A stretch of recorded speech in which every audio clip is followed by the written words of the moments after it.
ni umuhango wo gusoza amahugurwa y'ibanze y'urwego rwunganira ubuyobozi bw'akarere mu gucunga umutekano DASSO icyiciro cya 9 mu gikorwa cyabereye mu ishuri rya polisi mu karere ka Rwamagana kuri uyu wa gatandatu tariki 16 Ukuboza 2025. N'amasomo batangiye tariki ya 23 Nzeri 2025 asozwa n'abanyeshuri 423 barimo ab'igitsina gabo 298 n'ijana b'igitsina gore. Umuyobozi w'ishuri rya polisi ry'amahugurwa rya Gishari Commission of Police Robert Niyonshuti aragaruka ku masomo aba basore n'inkumi bahawe abasaba gushyira imbere inyungu z'abanyarwanda no kubahiriza uburenganzira bw'ikiremwa muntu. Abanyeshuri bize amasomo abaha ubumenyi, ubushobozi n'imyitwarire iboneye kandi zabafasha mu kuzuza akazi kabo n'inshingano zabo neza.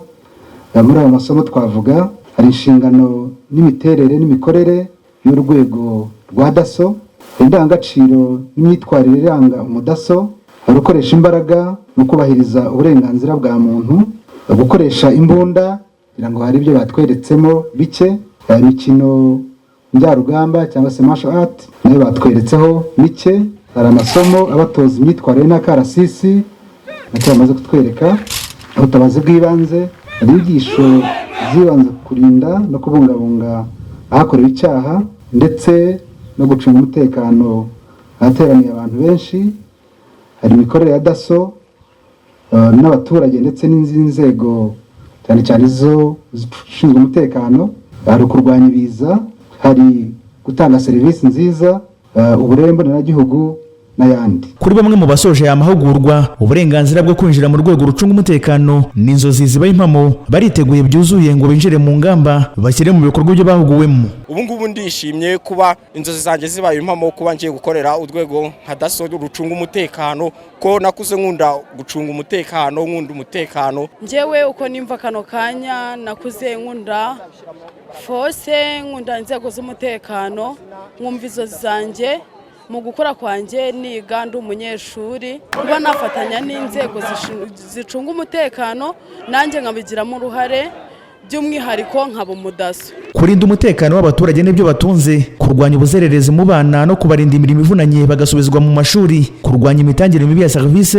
gukurikirana uko gahunda za leta zishyirwa mu bikorwa, kugenzura isuku hose, gukumira ubucuruzi bw'akajagari, kubungabunga ibikorwa remezo n'umutekano no kurwanya ibiyobyabwenge ni inshingano z'ingenzi abasoje amasomo bategerejweho. Minisitiri w'ubutegetsi bw'igihugu Honorable Dominique Habimana yibukije ko umutekano ari inkingi y'ingenzi mu buzima bw'igihugu, bityo ko bakwiye kuwurebera mu ndorerwamo yagutse. Turabasaba kuzirikana ko mu gucunga umutekano harimo ibintu byinshi.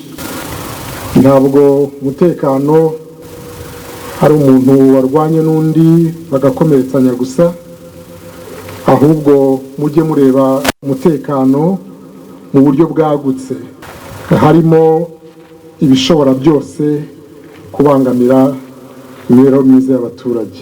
Honorable Habimana kandi yabasabye kubaka imikoranire ikomeye n'inzego zindi bazakorana n'abakuru babo basanzwe mu kazi. Sinshidikanya ko ubumenyi mukuye aha buzabafasha gusohoza neza inshingano mugiye gutangira.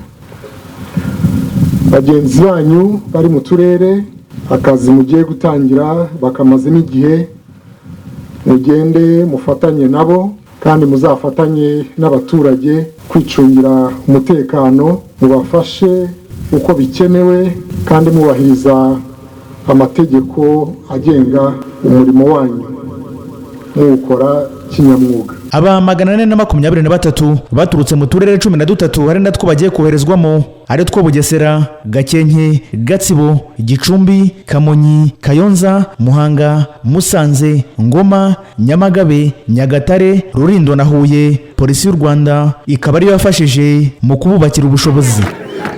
Jean Claude Mirere, TV1.